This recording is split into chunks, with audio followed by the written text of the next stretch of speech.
আপনার শরীরটা এখন কিরকম? আচ্ছা আব্বা, আপনি যদি এই সময় সারা দিন রাত ঘরের ভিতর শুয়ে বসে থাকেন তাহলে পরে তো আপনার শরীর মন আরো বেশি খারাপ হয়ে যাবে আব্বা। হ্যাঁ, আর কত খারাপ হবি রে জুরেন। আমি কিন্তু একটা জিনিস কোনোভাবে বুঝতে পারতেছি না আব্বা, মানে কি এমন ঘটিছে যে আপনি এরকম করতেছেন আব্বা? এখনো তুই এই করতিস আমার? অবশ্যই করছেন, করবো। আপনি কি অন্যায় করেছেন যে আপনার এরকম স্বেচ্ছায় ঘরের ভিতর কারাবরণ করা লাগবে? আপনি তো কোনো অন্যায় করেন নাই আব্বা। আমি তো তুগারের শব্দে লজ্জায় মুখ দেখাবেন পারতেছি না। লজ্জার তো কিছু নাই আব্বা। এই ঘটনা তো পৃথিবীর কথা বাদ দিলাম আব্বা, আমাদের দেশের কথাই যদি ধরি, আমাদের দেশের কিন্তু বহু বিখ্যাত বিখ্যাত লোক এই ধরনের ঘটনা ঘটাইছে। তারা কিন্তু লজ্জা পাচ্ছে না, তারা কিন্তু একদম নতুন স্ত্রী সন্তান নিয়ে মানে রোমান্টিক মুডে মানে বুক ফুলায় সমাজের বুকে ঘুরে বেড়াচ্ছে। তাহলে আপনি কিসের জন্য এত লজ্জা পাচ্ছেন আব্বা?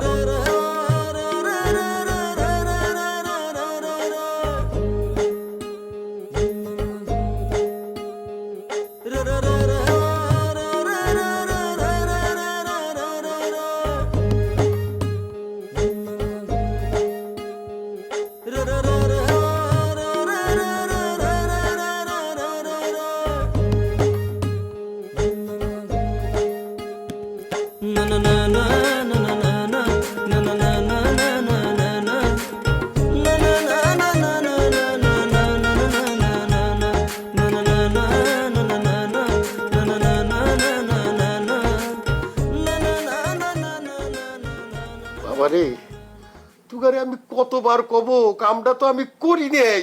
আব্বা, আপনার এই ব্যবহারটা দিয়ে কিন্তু আমার আপত্তি। এই যে অস্বীকার করার সংস্কৃতি থেকে আপনি যে বাইরে হতে পারতেছেন না, আপনি সব কিছু ভুলে যান, সব কিছু নর্মালি চিন্তা করেন, তাহলে পরে দেখবেন আপনার দুশ্চিন্তার যে কালো মেঘ, হতাশার যে কালো মেঘ, সেটা একদম ক্লিয়ার হয়ে গেছে, কেটে গেছে, সাদা ফকফকা হয়ে গেছে আব্বা। তুই এক কাজ করে, তুই আমাকে একটু বিষ আনিয়ে দে। এটা আপনি কি ধরনের কথা বলেন আব্বা? এতক্ষণ ধরে তাহলে আপনাকে আমি কি বুঝিলাম? আপনি কিসের জন্য আত্মহত্যা করবেন? আপনি বিশাল সহায় সম্পত্তির মালিক, আপনার সেই যোগ্যতা আছে, ক্ষমতা আছে, আপনি এইরকম একাধিক বিয়ে করতে পারেন, একাধিক সন্তানের জন্ম পর্যন্ত আপনি দিতে পারেন। আপনি কিটা কি কইলো না কইলো সেটা কি আর করার তো কোনো দরকার নাই। আপনি কি করবেন কিসের জন্য? যে যে কথা কই আপনি কানে না তুললেই তো হইলো। তুই আমার চোখের সামনে থেকে যা, যদি পারিস যেটা কইলাম একটু বিষ আনিয়ে দে। তোর মতো 2 নম্বর না, খাঁটি বিষ। আব্বা, আপনার এই আদেশ আমার পক্ষে কোনোভাবে মানা সম্ভব না। এটা তো আমি মানবই না। আপনি যাতে এই ধরনের কোনো কাজ করার মতো মানসিক প্রস্তুতি নেবেন না পারেন, সেজন্য আমি আপনার সওয়াল জুইরেন সদা জাগ্রত আছি। একটা কথা মনে রাখবেন আব্বা, আর কেউ বিশ্বাস না করলে পারে, আমি কিন্তু বিশ্বাস করি আমার আব্বা কোনো ভুল করবে পারে না। এখন পর্যন্ত আপনি যা যা করেছেন সঠিক করেছেন, আমি আপনাকে সাপোর্ট দিছি, অতীতেও সাপোর্ট দিছি, বর্তমানেও সাপোর্ট দিচ্ছি, ভবিষ্যতেও আপনাকে আমি সাপোর্ট দেব। আপনি টেনশন করবেন না, আপনি রেস্ট করেন। ওকে আব্বা, আসি।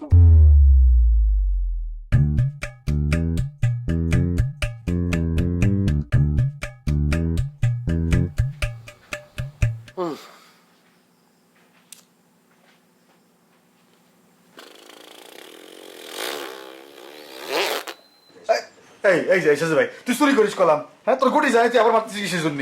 আমি কথা শুনতেছিলাম মেজো ভাইয়ের, আর তুই এই ফাঁকে আবার মারতেছিলি না? খেলে খেলে খেলে ওগুলো শুনে কাম নেই। কোনটা নিয়ে আছে? ভাত খাইতে ভাত পাচ্ছে না, দুধ রোজ খাবে। হ্যাঁ, এবার আমার মানে আমি মারবো।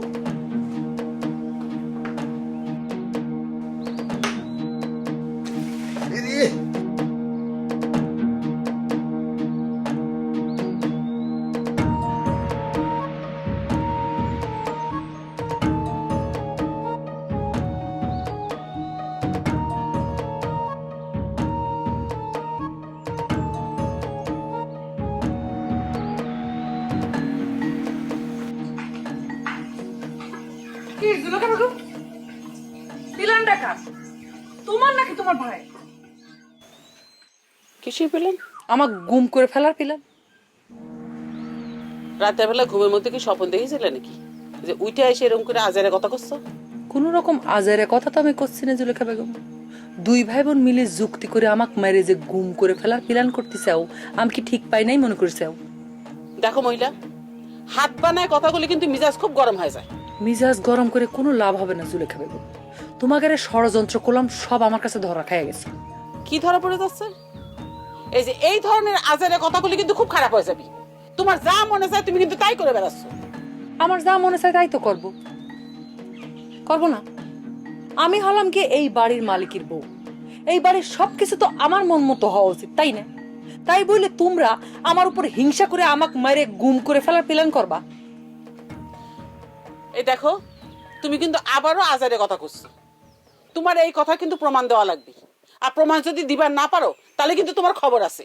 প্রমাণ ছাড়া তো আমি কথা করছি না জুলেখা বেগম, আমার কাছে কিন্তু ঠিকই প্রমাণ আছে। ঠিক আছে, তাহলে পরে প্রমাণ দিয়ে তারপর কথা কও। প্রমাণ তো আমি তোমাকে দেবো না জুলেখা বেগম। তথ্য প্রমাণ যা আছে সবকিছু পুলিশের হাতে তুলে দেওয়ার ব্যবস্থা করা হচ্ছে, এরপর যা করার পুলিশই করবে।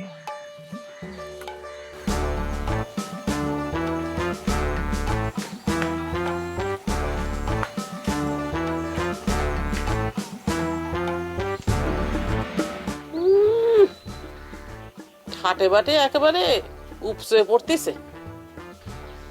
হাজিল মহিলা জানি কোনাকার। তুই ভালো একটা বুদ্ধি করেছিল ছোট ভাই। তোর হুন্ডা কিনার বিষয়টা আমি সাপোর্ট দিলাম, আগায় যায়। কে রে, একটু আগেও না তুই আমার হুন্ডা কেনার ব্যাপারে টিটকেরি দিয়ে কথা বলু, রাত্রি কইছিস আমার ঘোরার অগইছে, এখন আবার হুন্ডা কেনার ব্যাপারে সাপোর্ট দিচ্ছু, কারণটা কি? কারণ কিছু না রে, কো ব্যাপারে উপলব্ধি, আত্ম উপলব্ধি। আমাদের জীবনটা তো কি কব, একদম জলের ভিতরে ভাইসে গেল। কো ব্যাপারে সন্ন্যাসী হওয়ার চিন্তা ভাবনা মাথার থেকে ঝাইরে পালাই দিয়ে তুই যে হুন্ডা কিনে চিন্তা করেছিস, এটার জন্য তোকে অনেক ধন্যবাদ। ঠিক আছে, তোরেও ধন্যবাদ। এখন ক, হুন্ডা কেনার টাকাটা কিভাবে জোগাড় করা যায়? আপাতত এরকম কোনো কিছু মাথায় আসছে না, তো একটা জিনিস করতে পারিস, মানে উপায় তো একটাই, সরকার সাহেবের কাছে সরাসরি আবেদনপত্র দেওয়া। তোর কি ধারণা সরকার সাহেবের কাছে আবেদন করলেই সেটা মঞ্জুর হবে, সে টাকা ফরফর করে বাইর করে দিবে? আরে বাবারে, বিয়ে করার আবেদন তো করছিস না ছোট ভাই, টাকার আবেদন তো মঞ্জুর করলে করতে পারে, চেষ্টা করে দেখ। আচ্ছা, তোর কি মনে হয় সরকার সাহেবের তহবিলের মধ্যে কি হুন্ডা কেনার মতো টাকা আছে? ওনার তহবিলে হুন্ডা কিনার টাকা আছে কি না সেটা আমি জানি না, তবে 2 সেকেন্ড হুন্ডা কিনে দেওয়ার ব্যবস্থা তো উনি করবে না। আচ্ছা ছোট ভাই, ভালো কথা, তুই যে হুন্ডা কিনবো করছিস, হুন্ডা কি তুই চালাতে পারিস? পারি না তো। হুন্ডা চালাতে শিখতে আর কতদিন, আগে কিনে নি, তারপর ঠিকই চালানো শিখে যাব। যাক, তুই মনে কর জানিস যে আমি কিন্তু হুন্ডা চালাবার পারি, অসুবিধা কি? হুন্ডা কেনা হয়ে গেল, আমি হুন্ডা চালালাম, তুই পিছিয়ে পিছিয়ে থাকলি, তোকে নিয়ে ঘুরলাম, যেখানে যাবি, অসুবিধা কি? হয়ে গেল। জি না, আমি তোর পিছে বসে হুন্ডাই ঘুরবো কে? হুন্ডা আমার, হুন্ডা আমি বুক করে চালাবো। হুন্ডা আমার একার হবি, তোরা চালানো তো দূরের কথা, হুন্ডায় টাচ পর্যন্ত তোরা করবার পারবি না। ছোট ভাই, তুই তো খুব স্বার্থমন মতো কথা কয়া শিখে গেছিস। বাপের টাকা হুন্ডা কিনবো, সেই হুন্ডা তোর একার হয় কেমন করে? আমরা সব ভাই কি বাপের টাকার ওয়ারিশ পাই না নাকি? না, ওইসব ওয়ারিশ ফারিশের হিসাব আমার কাছে চলবে না। তোর যদি হুন্ডার এতই শখ হয়, তুই বাপের কাছ থেকে টাকা নিয়ে যায় হুন্ডা কিনবার পারিস। একবারে কয়খান হুন্ডা থাকে রে ছোট ভাই? সেটা তো আমার জানার দরকার নেই, আমার হুন্ডা কেউ ধরবার পারবে না, এটাই আমার শেষ কথা। যার যার জিনিস তার তার। আর তাছাড়া হুন্ডা যে এ বাড়িতে থাকবে সেটা তো আমি কইনি। হুন্ডা নিয়ে আমি বিশ্ব ভ্রমণে বাইরব। বিশ্ব ভ্রমণে যাব? হুন্ডা চালাতে কিন্তু ছোট ভাই তেল লাগে, তেলের দাম জানিস? পুরাপুরি বিশ্ব ভ্রমণ করলে পরে কি পরিমাণ তেল লাগবে নে, আর সেই তেল কিন্তু কি পরিমাণ টাকা লাগবে নে, সে বিষয়ে ভালো করে জ্ঞান নিয়ে তারপরে হুন্ডা কেনার কথা ভাবি। চামড়ার মুখ দিয়ে একটা কথা কয়া দিলে হয়ে গেল। এজন্যই কই, চামড়ার মুখ দিয়ে যে উল্টা পাল্টা কথা হবে তার আগে ট্যাক্স বসানো উচিত।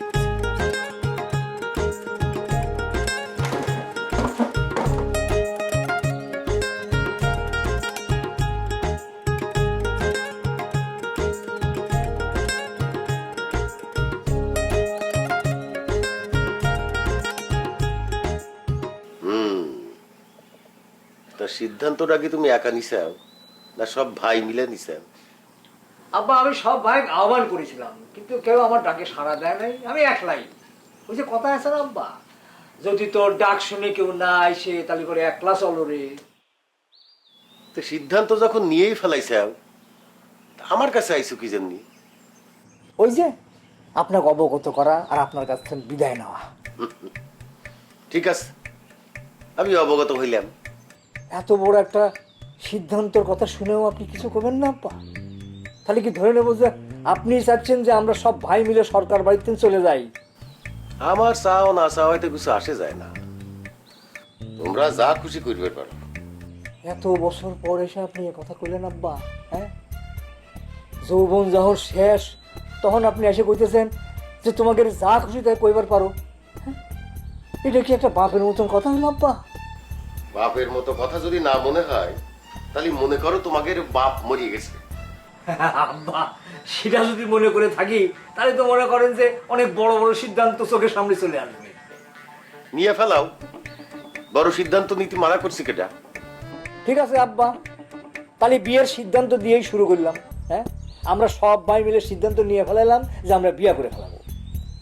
অবশ্য আপনি যে কীর্তিকলাপ করেছেন সেই কীর্তিকলাপের পর সরকার বাড়ির কোনো ছাওয়ালের কাছে কোনো মায়ার বাপ মায়া দিবি কিনা, বিয়ে দিবি কিনা, এত সন্দেহ আছে আব্বা। আরে বিয়া বিয়া বিয়া, আরে বিয়া ছাড়া কি কিছুই চোখে পড়ে না তোমাদের? আমি মরে গেলেও এই বিয়ার সিদ্ধান্ত তোমরা নিবে পারবা না। এটা আপনি কি করলেন আব্বা? এই মাত্র করলেন যে তোমরা যা খুশি করবার পারো। যা খুশি তাই করবে পারো, কিন্তু এই বিয়া করা বাদে বিয়া করে তোমাকে জীবন নষ্ট করবে আমি দিবার পারি না, মরে গেলেও না। জীবনটা তো এমনি নষ্ট হয়ে গেছে আব্বা, অন্তত আমরা একটা ভাই বিয়ে করে দেখি, পরীক্ষা করি রেজাল্টটা কি হয়, বিয়ে করে আমাদের এই জীবনটা নষ্ট হয় কিনা। ক্যা বিয়া করিয়া পরীক্ষা করা লাগবে কে? আমার দেখে বুঝবে পারো না যে আমার জীবনটা কিভাবে নষ্ট হয়ে গেছে? হ্যাঁ, মানুষ বিষ খাইয়া মরে যাওয়ার পরে কি পরীক্ষা করে দেখবে যে বিষ খাইলে মানুষ মরে কিনা? ওরে আব্বা, আপনার জীবনটা তো নষ্ট হয়েছে দ্বিতীয় বিবাহ করার কারণে। আমরা তো কেউ একাধিক বিবাহ করবার চাইতেছি না। তুমি আমার চোখের সামনে থেকে এখন যাও, বাড়ি ছাড়িয়ে চলে যাবার সিদ্ধান্ত নিছাও না? যাও যাও করছি।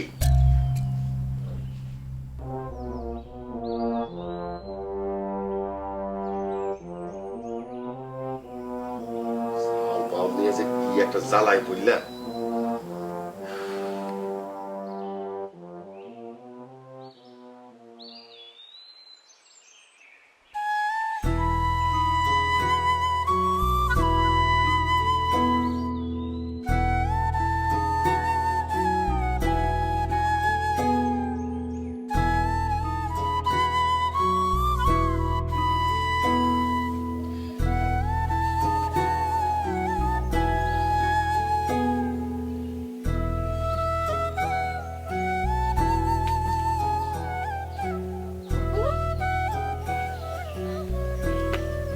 তুমি এখানে বসে কি করতেছ?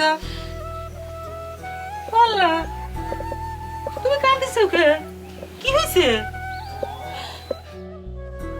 আমার মনে হয় সরকার বাড়ির ভাত আমার কপাল থেকে উঠে গেছে রে আল্লাহ। এসবটা নতুন কথা না, নতুন করে কি হয়েছে সেটা কও। আমার সরকার বাড়ি থেকে খেতানের জন্য ষড়যন্ত্র করতেছে ওই মহিলা।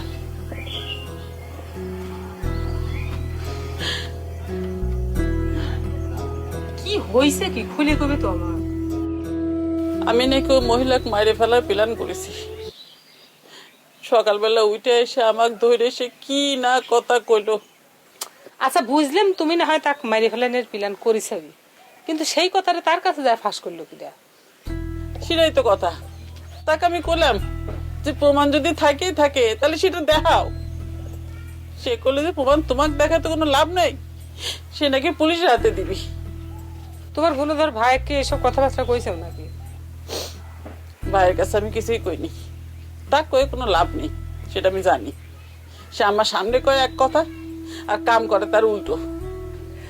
যাইগে, এই কথাটা শুনে তো ভালো লাগলো যে তুমি অন্তত বোঝো যে আসল ঝামেলা তার মধ্যে।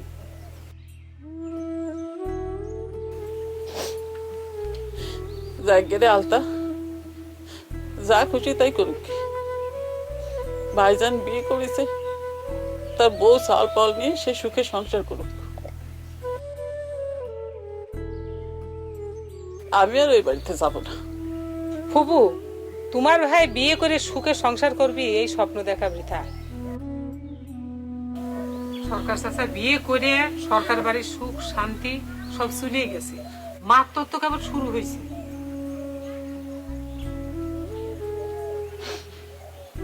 চলো, এখানে বসে থাকতে হবে, ওটা তো বাড়ি মধ্যে চলো। না রে আলতা, ওই সরকার বাড়িতে আমি আর ফিরে যাব না। তুমি বুকার মতো কথা কও কিসের জন্য ফুপু? তুমি যদি সরকার বাড়িতে আর ফিরে না যাও, তাহলে পর তুমি মহিলার কওয়া সব কথা প্রমাণ হয়ে গেল, সত্যি হয়ে গেল যে তুমি এই ষড়যন্ত্র করেছাও, আর পুলিশের ভয়ে তুমি বাড়ি থেকে পলা গেছো। ওই গে, যা খুশি তাই করকে, আমি ওই মহিলার মুখ আর দেখবার চাইনি। আচ্ছা, ওই মহিলার মুখ দেখা লাগবে না, ওই বাড়িতে যাওয়া লাগবে না, তুমি আমার বাড়ি চলো। ওঠো, এখানে বসে থাকলে হবে নাকি? ওঠো তো, ওঠো ওঠো ওঠো। আসো।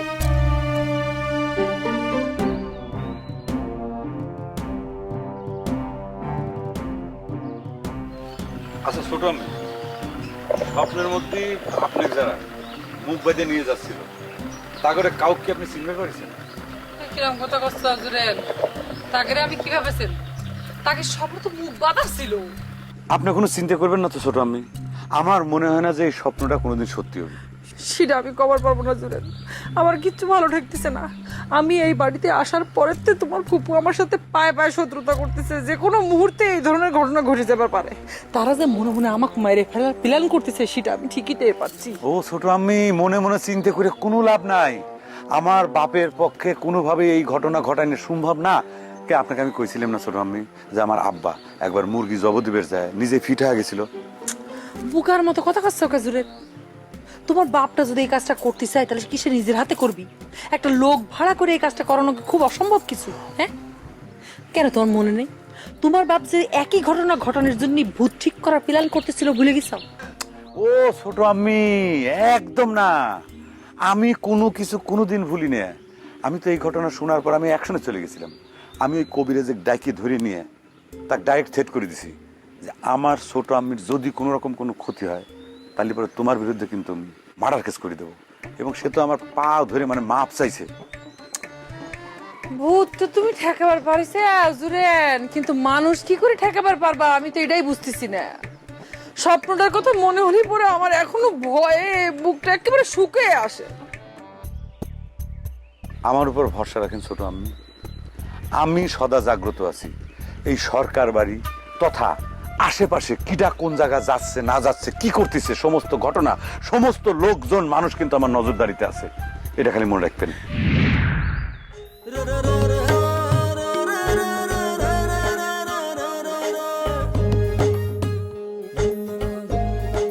আমি তা কইছিলাম তুমি যে আমার মারা প্ল্যান করতে চাও, আমার কাছে এর প্রমাণ আছে। তারপরে টাকা আর দেখতেছি না। ফুবুকে তালি বাড়ি ছেড়ে পলাইলো। তোমাকে আসলে আমি বুকা ভাবে ফেলাইছিলাম। কি আর জি জানে ভাই সাহেব, আমি সুন্দর একখান ঘর চাই। ঘোড়ার সাবুকের বাড়ি খেয়ে চাও? আমি চাই আব্বা, আমি রান্না করে খাওয়াবো তার সারা জীবন। তোমার মুন্ডা আসলে সিনেমার নায়কদের মতো। ওই বুসা সরকার তোমাদের বাড়ির লোকজনের সামনে আমার খারানের আর কোনো অবস্থায় রাখলো না। আমি কোন রকম জটিল দাবি নিয়ে আসিনি আব্বা। তোমার দাবিটা কয়ে ফেলো। হুন্ডা কিনবে কি